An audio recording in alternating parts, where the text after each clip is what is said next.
Hello guys, കൂട്ടുകാരുടെ സ്വഭാവം അറിയണമെങ്കിൽ നിങ്ങൾക്ക് എന്തിനു ഷിമാന്റെ പേര്? നോക്കിയിട്ടുണ്ട്, അങ്ങനെ വന്നത്. ആ, നിങ്ങൾ ഒരു 5 മിനിറ്റ് വെയിറ്റ് ആക്കോ, ഓൻ ഇപ്പൊ വരൂ. അന്താൻ പറയൂ എന്റെ ക്യാരക്ടർ എങ്ങനെയാണ്. ആ ഹലോ ഷിമ, നീ ആടുള്ള? നീ ബിയാന്റെ അടുത്തേക്ക് വന്നേ? നീ ഫോൺ വിളിക്കുമ്പോ ഞാൻ എത്തിയറാ. എന്തിനാ വിളിച്ച? നമുക്ക് ചായ കുടിച്ചിട്ടാ.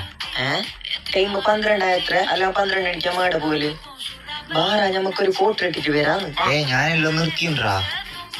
ആയി അതെല്ലാം വിട്. ഈ പോയിട്ട് 2 പാക്കറ്റ് കൂടി വേണ്ടിട്ട് വന്ന. ഞാനതും നിർത്തിണ്ടാ. ആയി സിഗരറ്റ് വലിക്കാണ്ട് ബായെന്നെല്ലാന്ന്. ഒരു സിഗരറ്റ് ഉണ്ടെന്ന്. ഞാനതെല്ലാം നിർത്തിണ്ടാ. നീ 30 പോലും സിഗരറ്റ് വലിക്കുന്നുണ്ടായി, ഇപ്പൊ നിർത്തിയെന്നാ? ഇച്ച നിങ്ങൾ പറഞ്ഞ ആളിപ്പൊ നിങ്ങൾക്ക് അറിഞ്ഞ എങ്ങനെയെന്ന് അറിഞ്ഞില്ലേ? കാര്യമായ ആള്. നിങ്ങൾ നീ എന്നെ തയ്ക്കുന്ന? ഞാൻ അന്വേഷിക്കാൻ വന്നതേ നിന്നെ. അല്ലയാ, ഈ ഷാജുവിന്റെ പരിപാടി എന്നറിയോ? അവൻ എന്റെ ചങ്ങായി. അവന്റെ പേര് എന്തിനു നിങ്ങൾക്ക്? എന്റെ പെങ്ങൾക്ക് നോക്കി